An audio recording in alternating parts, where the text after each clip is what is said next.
Hello, and thank you for listening. This is the near death experience of Guenter, and this experience occurred in 1953. Open quote. I do not know exactly how old I was when I had this experience, but everything happened in our new home, so I must have been 11 years old at least. On that day, I left my flat on the first floor when all of a sudden I heard a voice behind me. I quickly turned around, but there was nobody.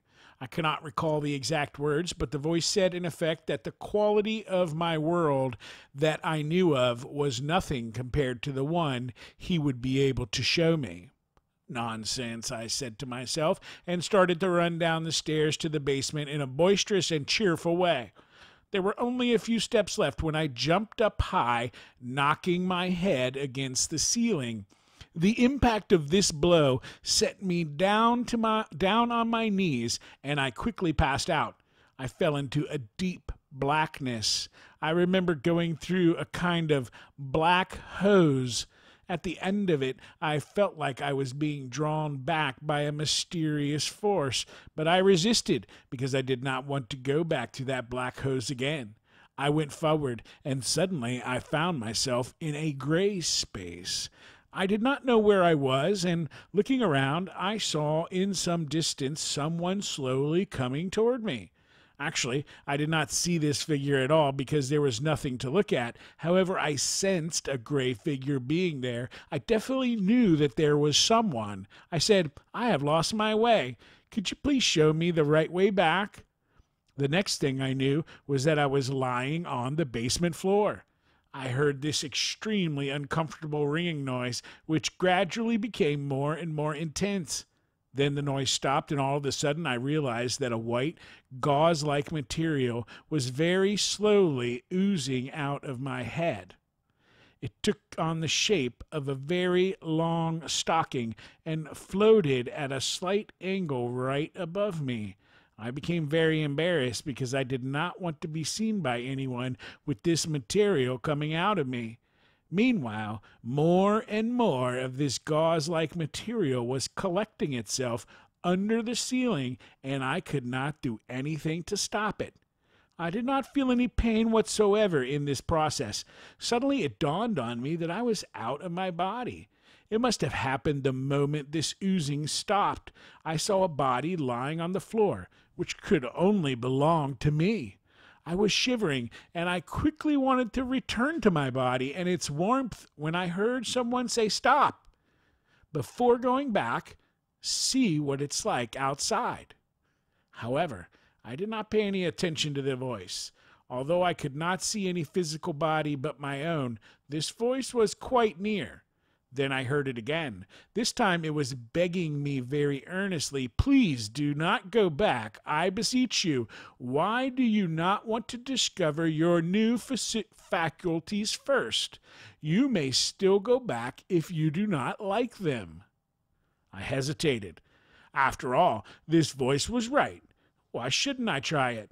On that, the voice said quickly, "Test your mind. If you do, you will discover that you can think in a way you have never experienced before." The voice was right again. I could think very lucidly indeed, and I was able to understand very quickly with a directness that did not leave a trace of doubt. Then I heard the voice again. "If you're willing to stay outside of your body, you will make a wonderful journey, and you will see many interesting things. However, you must decide quickly, so hurry up." Eventually, I began to consider the whole situation. It was really up to me whether I wanted to return to my body and live on the earth with all its limitations and with all its joy, or to stay outside in this condition of clear thinking. The voice again urged me to hurry up and to tell him whether I had made up my mind. I gave in. I decided to stay outside, and I instantly realized that my body had to die, meaning total destruction by decay. I thought to myself, how sad for my mother. As for me, I did not feel any regrets, because my body was now only a wrapper to me, a burden of which I freed myself the moment I had decided to stay outside. Presently, I realized that I was able to move freely about in a way I had never experienced before. I was floating right through the walls of our house and up into the sky. In the distance, I saw a great shining ball, which was the sun. I felt irresistibly attracted to it by its brightness, and I wanted to go right into it. No sooner had I thought this when I hit something that catapulted me far out into blackness. I tried once more, but it all happened again. I quickly learned that there had to be an invisible barrier that I could only approach, but not overcome. I had another go, and this time I stopped right in front of this barrier in order to watch the sun, which was now shining in a reddish glow. Its size was relatively small because I had to look at it from a distance, which was determined by this invisible barrier. Nevertheless, the reddish glow of the sun did not satisfy me at all. Suddenly the voice said, "There are more lights." As I was looking around, I saw in the distance a multitude of other lights which shone much brighter than the earth's sun. I wanted to be with those lights. Although they were far, far away, I could reach them in an instant. However, each individual light had its own effective barrier that knocked me off into the blackness again every time I tried to approach it. Getting in contact with these barriers was very unpleasant because every time I touched them, my whole being was violently shaken. All of a sudden, the voice said, "Look for a single bright light and approach it slowly." I chose an individual light whose brightness was much greater than all the other lights around it, and I approached it very carefully. I saw a huge ball burning incredibly bright. The voice told me that it was one of the many stars that I was able to see from the earth. I was watching the ball for quite a long time until I could not look at it any longer. Therefore, I withdrew into the blackness again. I began to consider my situation. I could not stay in that blackness forever. There must be a way out. I looked around, and I saw another cluster of stars that was strangely twisted. I wanted to go there, but I heard the voice say, "They are all alike. Go up." I did not know where up was, but tried all the same, with success, because I saw very far away over the blackness a shimmering line. I wanted to go there in spite of that incredibly long distance, but I only wanted to go to the edge of this line because I did not know whether it had a barrier or not. I covered the distance instantly. This time there was no barrier that would repel me. The light came from another world. While our world is black, with lights in it, this other world is bright. However, I could not enter this world. I was moving around in every direction, trying to figure out a passageway to this world. I soon realized that there was only one possibility: hurling myself down this black abyss that lay right in front of me. I hesitated. I did not have the courage to jump. But suddenly I heard the voice again. "There is no other way. You will have to jump. Jump! Jump!" Then I jumped. I do not know what happened next, but I do remember very vividly that I found myself moving at a tremendous speed through a tunnel of blackness. I had entered this tunnel head first. My whole being was in a kind of cylinder or pipe, and I shot through this tunnel like a capsule in the tubes of a pneumatic post. I was moving faster and faster until I was ejected far into this new universe. The blackness was instantly substituted by a sort of dim brightness, if I may say so. I tumbled over myself several times very vehemently until I felt being slowed down by this new world. I remember thinking, why are they treating me so rough? When I felt this new world closing in on me, while simultaneously the old world was retreating until I was completely taken up by this new world. While being ejected, I heard the voice shout at me, "This is your world. You do not belong to us. You have to remain in this world. Don't you ever try to come back." I turned around. I saw a piece of the black world, which I must have trailed behind me while being ejected, withdraw to the opening where it was finally sucked up. The moment the old world was shut out, I was immediately taken up by the new one. So much so that I was thoroughly convinced that I could only further exist in this new world. I had no choice anyway. The black world was gone. I was now an inseparable part of this new world. I thought to myself, this scoundrel of a voice, he has betrayed me by forcing me into this world. There is no way back. This is final. Hopefully, I will be able to breathe and not suffocate to death. Therefore, I tried to breathe, but I soon found out that no breathing was necessary. I simply could exist. As long as I was in the black world, I had never thought about breathing. As I said earlier, everything around me was dimly bright. Although it was bright, I could not see clearly. The impact of the finality of the condition I was in was overwhelming. Although I felt being part of this new world, I did not know anything about it. I felt utterly alone, betrayed, very tiny and insignificant. No other soul, far and wide. I started wailing about my situation. I did not know what to do. I felt very miserable. All right, I was able to move freely wherever I wanted to go. However, where should I go? No one was there. No one. Nevertheless, there were voices very far away. In fact, I heard two voices. I could hear them say in complete disbelief something like, "Look, look, there's a little soul. Look, there's a young soul. What is he doing here? How did he come here?" Voices in this world were actually no voices at all. Something was thought, and I immediately understood what they were talking about. What I am reporting now are impressions and not the meaning of actual words.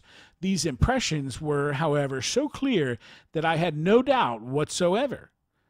I continued complaining that I would not know anyone in this bright world, and that I had been forced to come here. The voices drew nearer. However, I could not see anybody. I simply sensed their presence, which was very fine with me. I now knew that there were beings in that world with whom I was able to communicate.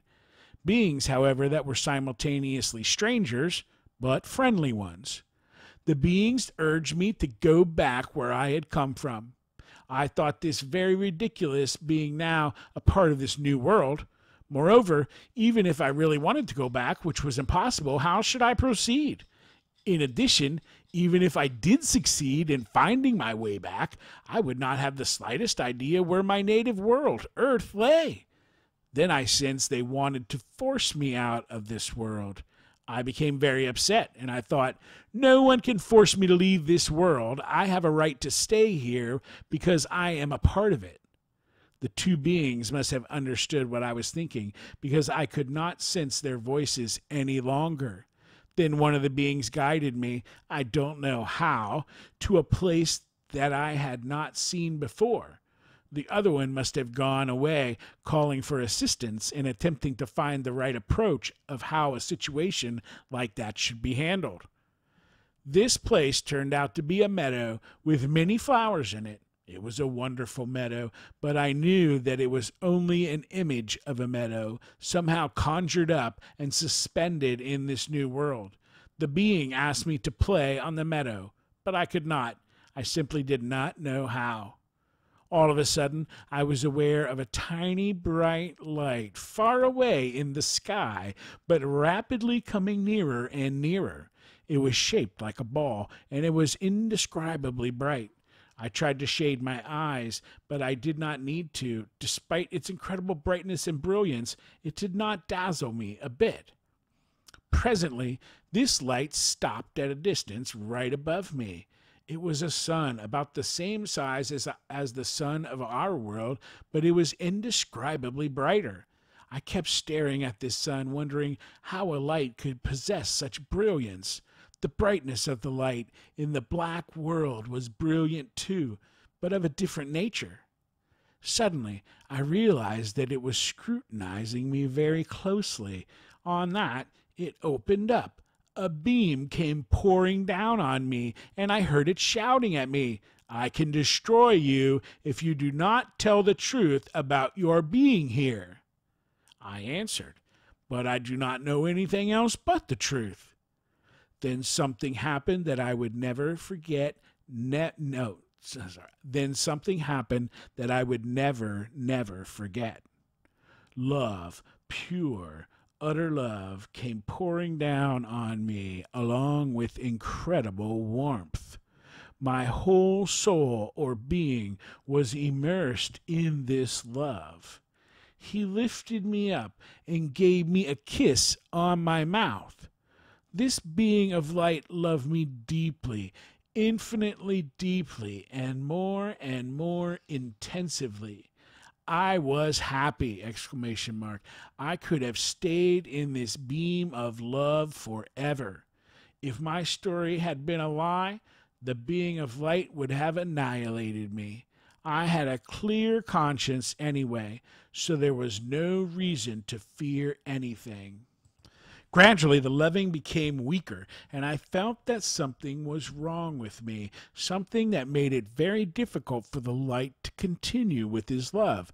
He was trying not to tell me why. Finally, however, he was not able to keep it up any longer, and he quickly said, "You have a smelly breath. You need a bath."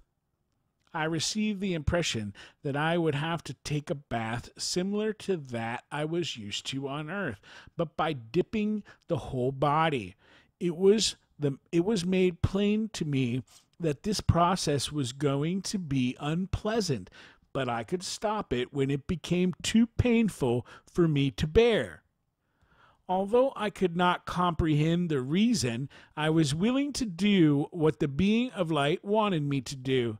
I was lifted up and put into a red light. I closed my eyes. I could not feel anything. I did not know for how long I had been in this state. After some time, however, I realized that I was tossed about rather vigorously. It was like being in a washing machine. I cried, "I think that is enough." Immediately I was lowered down, and the love and the warmth were switched off, but I still remained in this beam or sphere. Suddenly the sun disappeared, and I saw a moon. I was in a different world. Everything was black but the moon, which was right in front of me. It was much clearer and more refulgent than the moon in our world. There was not a trace of blackness in it. The moon was surrounded by a wreath of light, little bright stars. I kept staring at this shiny moon when suddenly I felt a strange sensation enter through my left eye and spreading into the deepest recesses of my brain. I was wondering about the fact that I could distinctly see the moon with my left eye, and that had always been weaker than my right one. And I suddenly realized that right in front of me were all the answers to any questions we might have on Earth. I got very excited about this, and I tried to locate the place about which I wanted to tell our scientists on Earth that they should come and see this extraordinary place. I tried to pinpoint this place by looking at the left side of the moon and counting the little bright stars. However, in doing so, I realized that they were not stars, but in turn, little moons. Again, I was looking at the left side of the moon, and the more I was looking, the more little moons were coming up in a straight line, one little moon after the other. There was no hope of locating this place. Then I began to feel cold, and I was shivering. I remembered the sun of our world, its warmth that sometimes may have been too hot, but overall it was life-giving warmth. I desperately wanted to return to the bright living sun. Only then did I realize that I was looking at the moon with my left eye while my right eye was closed. I wanted to open my right eye to see the sun again, but I was not able to. I wanted to leave the moon, which I was no longer interested in. I wanted to go back to the bright, living sun. I tried very hard, but in vain. I even felt an extremely unpleasant pain in my head. All of a sudden, however, the moon with its black surroundings disappeared, and I saw this incredible bright sun again. Suddenly, the sun started to move backwards, changing its colors to a deep, dark red. It kept moving back into the sky until it was a very tiny red light, like a point. Then it began to move very quickly. At one time, I saw the bright sun on the left side and then the red sun on the right side, dancing as if it were from left to right, from right to left. I felt that the sun wanted to communicate with me. I thought to myself that up here the suns cannot speak but just move about, and that this was their way of talking. Then it stood still, and I saw the bright sun in front of the tiny red sun. Nevertheless, I could not make out what this was all about. I regarded the whole spectacle more as funny and entertaining act than anything else. However, it was not funny at all. I suddenly felt that I should be transferred back into the world with the shiny moon, and I remembered the unpleasant pain and the cold that I encountered there. Suddenly I realized that the bright sun in front of me was the shining moon, and that the red sun had the moon safely under control, making in fact one sun. This was the message that the sun had wanted to get across. Then the being of light wanted to talk to me on a man-to-man basis. He placed me on top of a high mountain where I had to sit on a large piece of rock. I asked him why he had wanted to destroy me, and he told me that there existed also evil, but very powerful and cunning beings who were his enemies, with whom he had been constantly fighting. He also told me that I had to warn my world against them, and I automatically nodded in agreement. He said that his enemies had wanted to play a trick on him by using me as a kind of trap. But he had to defend this world and the black one. His world, however, would be much easier for him to defend because the evil beings had no power in it, and he had no power in the black world. I realized having been positioned in such a way that I was able to overlook a huge stretch of clouds that were marvelously illuminated from below. Suddenly, a flash of lightning whose intense light was much greater than that of the bright world forced me to look up. Then a big bang followed, but I was totally unperturbed. At the horizon, I saw smoke bulging out of the clouds and gradually taking on the shape of a mushroom. It grew larger and larger and brighter. I was in complete awe. Suddenly, everything was gone. I heard the light call, "Look here!" I turned around, and I heard screams, and I saw fire and smoke almost surrounding me. I did not comprehend what this was all about, when suddenly the light cried, "I will do everything in my power to prevent this from happening." Then everything was over. Again, the bright light wanted to talk about his enemies. However, I was still very impressed with what had just happened, and I thought to myself, "Oh no, not again." However, the light made me aware of the fact that this war had been going on for a very long time, and the evil beings had become more and more powerful, and if this continued, he would not see any means of preventing them from taking over everything. He said that if the enemy had really succeeded in coming into his world, the war would have been lost. He would have been powerful enough, no doubt, to fight them off, but the war would have been lost in the long run. He was really afraid of losing this war. Then it was intimated to me that he needed help. I wanted to help him, and I replied, "Yes, but how?" He answered that the only way I could help him was by going back and telling my world what had happened to me. I was completely shocked to hear him say so because I did not want to go back. I was so depressed that I almost started to cry. All of a sudden he asked, "Would you like to know what will become of you later on in your life?" I looked up and answered cheerfully, "Yes, I would love to." He said, "You will become a teacher." To a certain extent, I was disappointed and repeated, "A teacher?" He said, "Imagine a teacher in your world and show me what it is like being one." I imagined quite vividly a teacher who was standing in front of his pupils giving lessons. The light said, "No, not that kind of teacher." I was then thinking of a university professor lecturing to his students. The light said, "No, not that kind of teacher. You are going to teach the university teachers." I was surprised and almost could not believe it.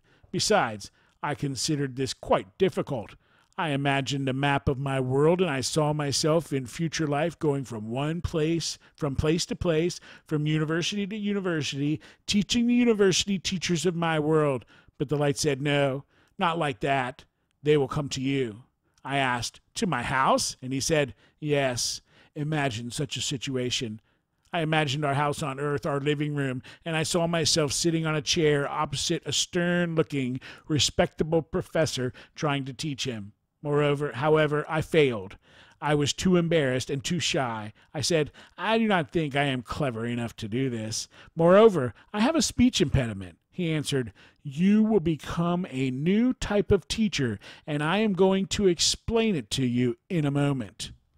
Then he paused, and I looked up, and I saw myself lying on a hospital bed that was being pushed down a very long corridor by a member of the medical staff. I asked, slightly alarmed, "Am I being ill?" The light said, "No, just a little bit confused.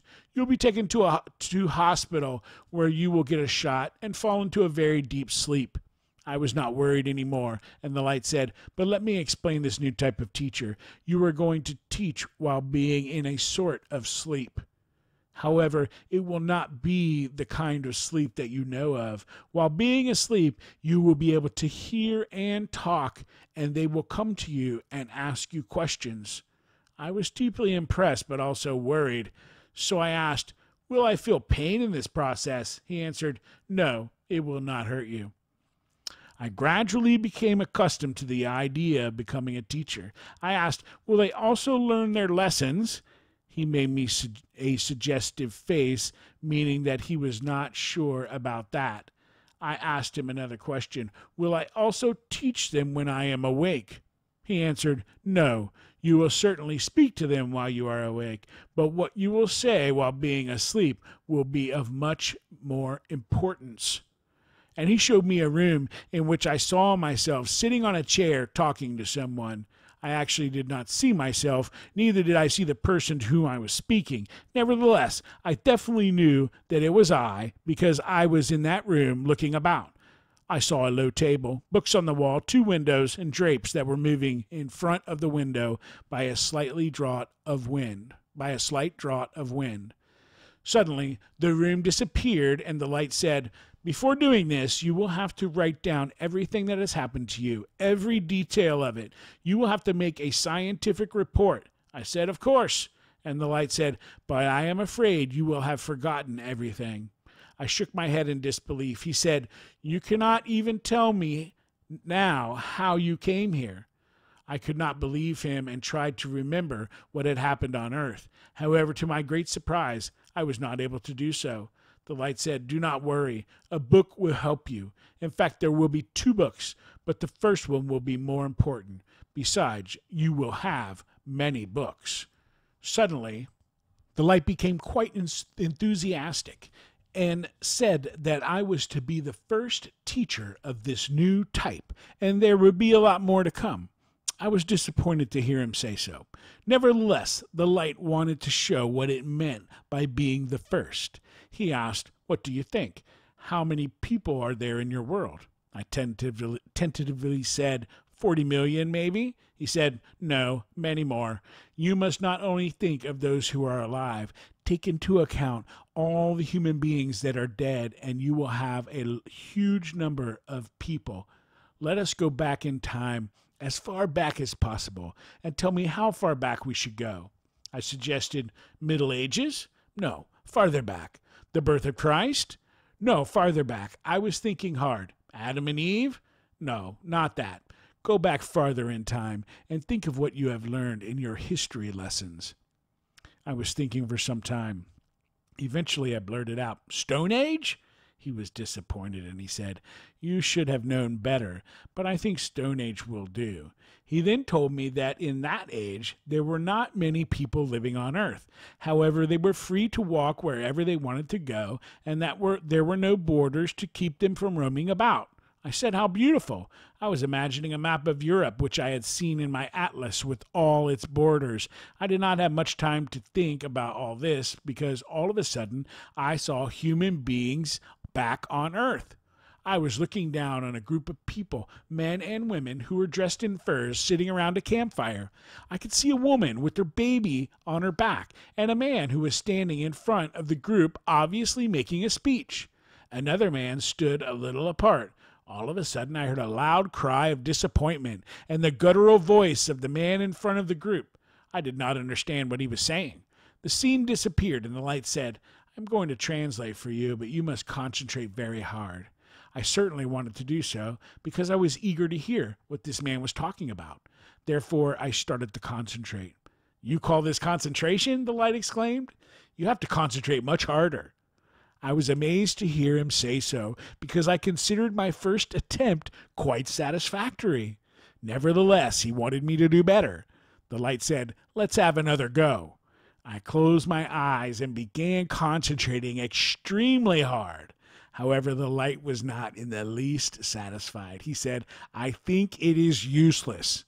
However, suddenly, the tone of his voice became very gentle, and he came close to me and said tenderly, The reason for my asking you to concentrate so hard is that later on you should be able to tell everything as accurately as possible. So you need to concentrate like you have never done before on what this man is going to say.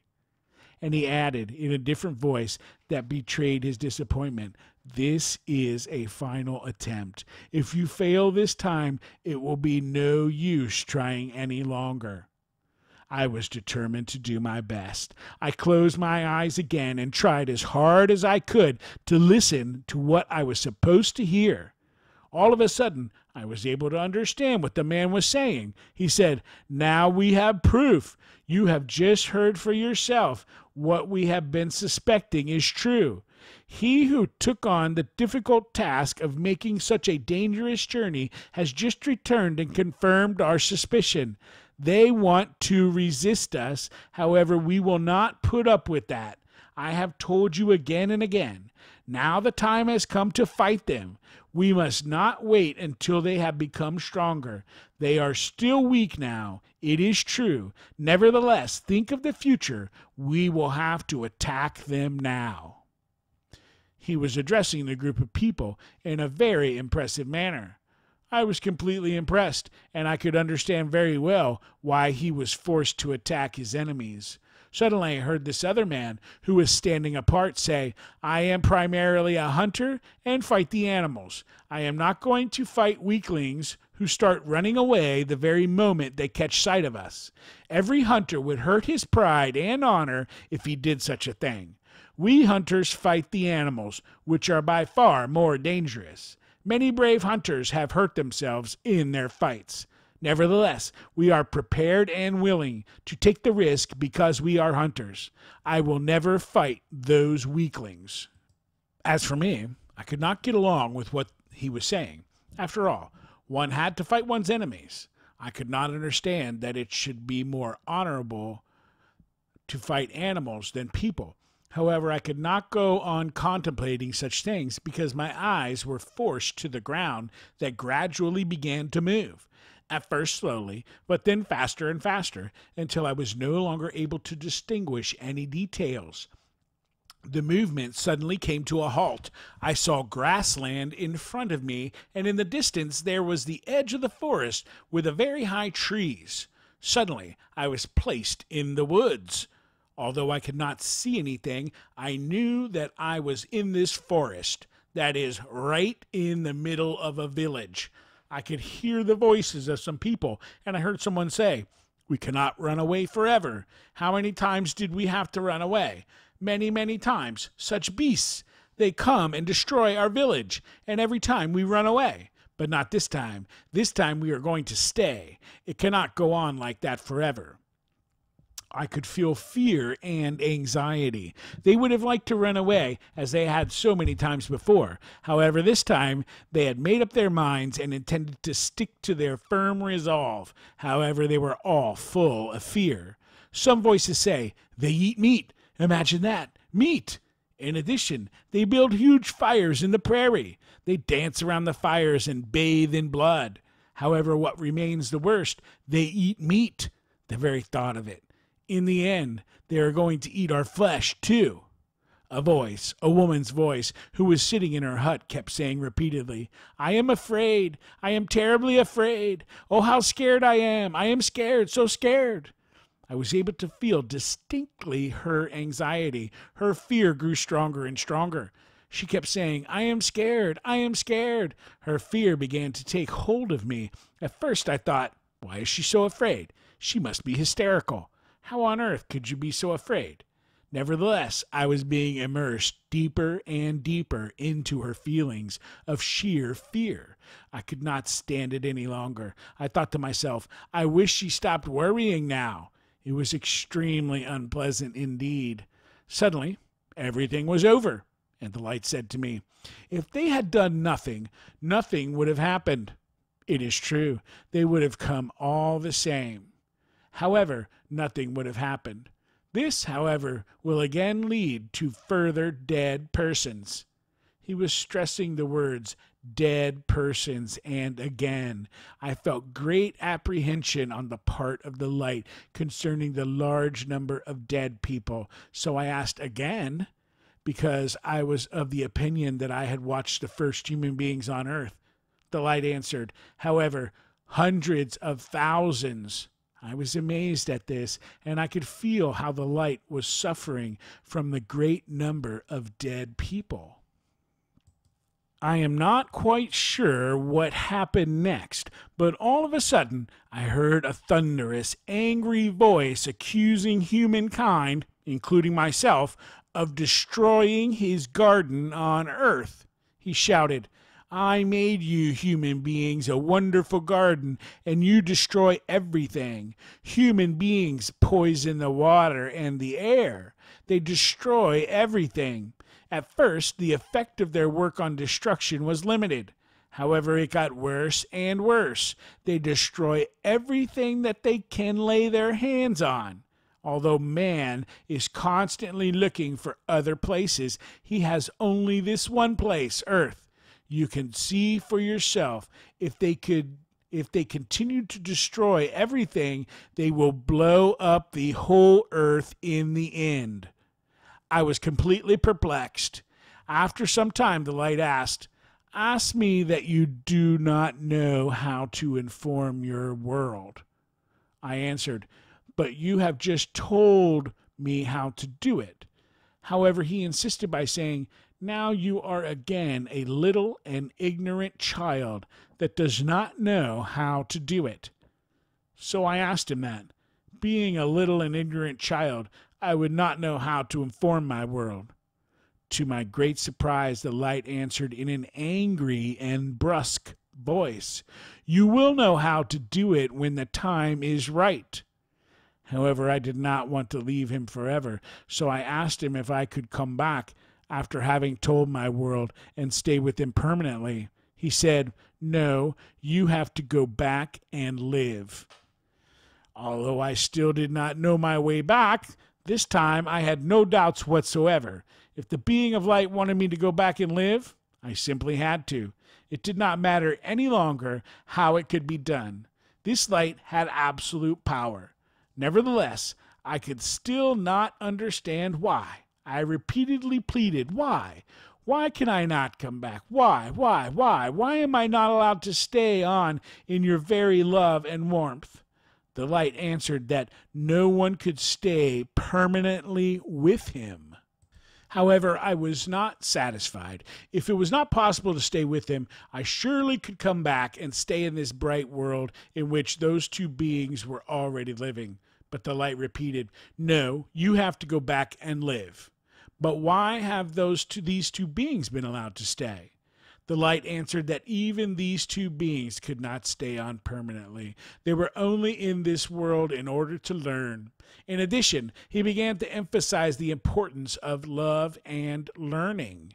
He wanted me to be his apprentice, he the master, I the apprentice. However, I still could not see what love and learning should have to do with my wish to stay on in this bright world.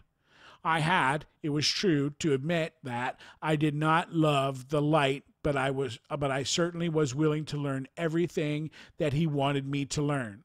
On that, the light started, to my great dismay, to position himself further back in the sky, and I could not feel his presence any longer because the beam had switched off.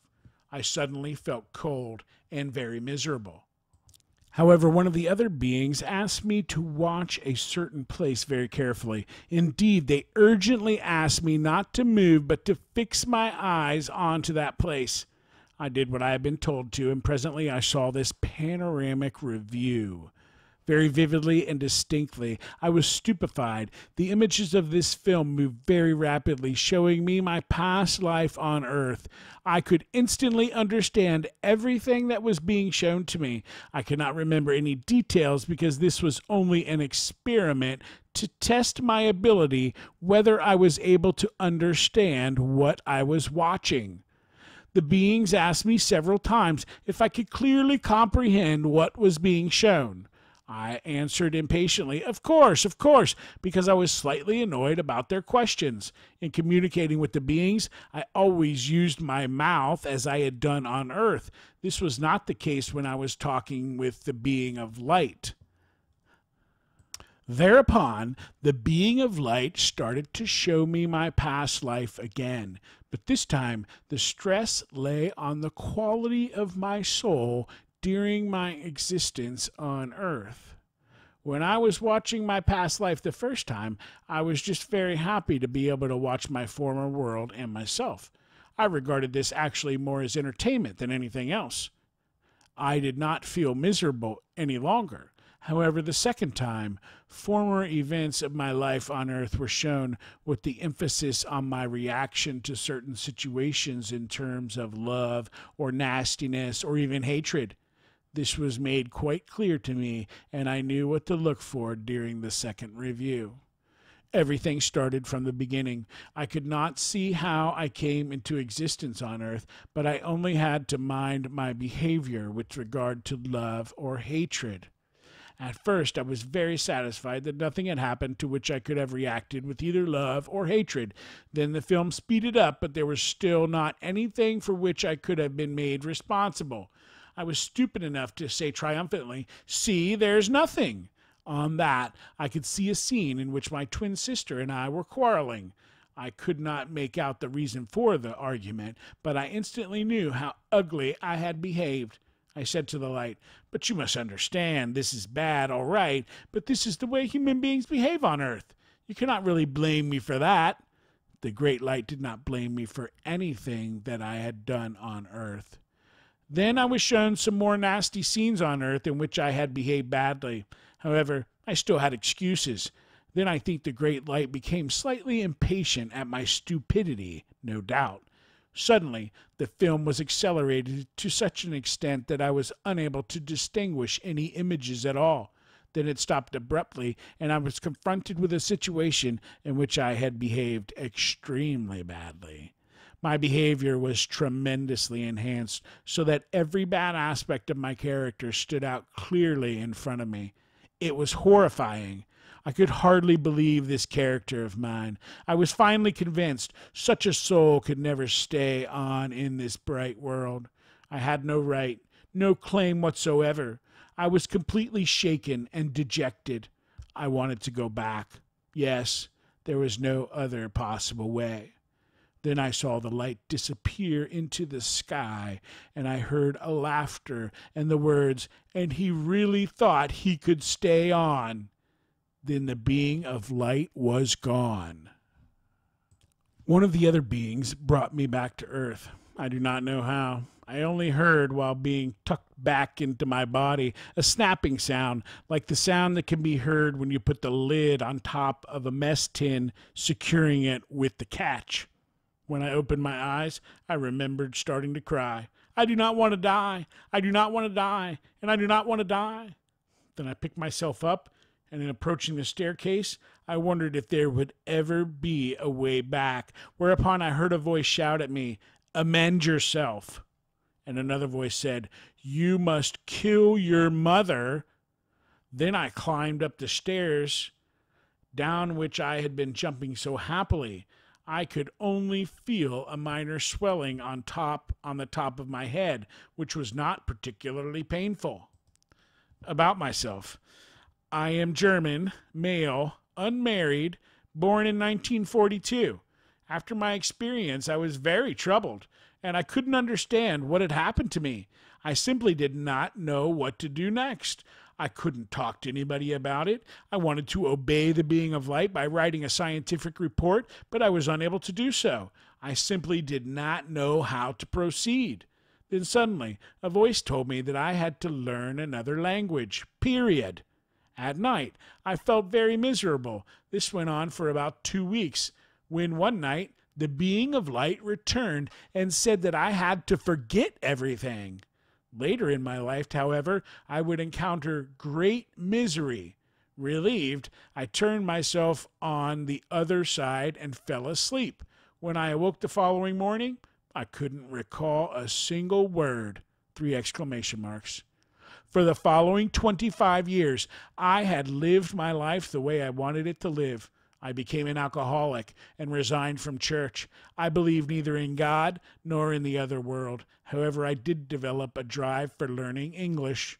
The big change, though, came in 1980, shortly before Christmas Eve. On TV, there was a report on NDEs, and they were talking about the light. Suddenly, it struck me that I, too, had once seen such a light. Thank God I could not recall everything at once. Surely it would have killed me. I personally call this my Saul/Paul experience because it had a similar effect on me. Saul had been blind for 3 days and became an apostle later on, and I became a fighter against the devil in and about me. The positive effect of all this was, however, that I instantly got rid of my alcohol problem. The negative effects were 3 suicide attempts in 1981, the third one almost being successful. As an after effect of alcoholism, I developed a rupture of my stomach in 1986, whereby I missed the grave only by an inch. They took out my entire stomach, plus other organs. By the way, no cancer. The being of light was right after all. In spite of all that has happened, I would not like to miss one single event of my life. Since Christmas 1980, I have been able to establish a personal relationship with the being of light by way of internal fights, visions, and auditions, and I am now in a position to go public with my experience. In 1980/81, I couldn't write down my experience in German, and even today there is no German translation because I have not yet had the inner okay from the light being of light, which is our Lord Jesus Christ. Wow. End quote. Wow. Double wow. Wow. You know, it's interesting. This event occurred in 1953, and you know, we've read another one, Diane, the Trilogy of Love. Her event occurred in the 50s as well, and it had a couple of things. That was one that with God's computer. And they pulled out a compact disc from the wall, said, "Do you want to go back to the Civil War era? Let's try this out," and put it in, and she could instantly see the Civil War era. And then, no, I don't want to do that. They took the compact discs out. I don't know. There's a lot of information here. I'm going to have to listen to this one again. There are a couple questions. Not a lot of large answers. Question, did you have a change in your values and beliefs because of your experience? Yes. Answer, yes. A few weeks after the experience, the being of light came back to me and told me that I had to forget everything. Shortly before Christmas Eve 1980, I started to recall my NDE, OBE, and flashbacks. It took approximately 4 to 6 weeks to get the total recall. My religious beliefs changed from being an agnostic to a firm believer in our Lord Jesus Christ. Question, do you have any psychic, non-ordinary, or other special gifts after your experience that you did not have before the experience? Answer, yes, I can look into the midday sun with my physical eyes without being hurt. I did this very often due to a longing to see the spiritual light again. This longing has gone now, and I do not wish to look into the sun anymore. End quote. Question, are there one or several parts of your experience that are especially meaningful or significant to you? Answer, best, love of the light. Worst is leaving the light. And that would be the end of the story. Wasn't it interesting how it was seeking the light from the very beginning and couldn't find the light, got led to, what a story. What a story. Thank you for listening.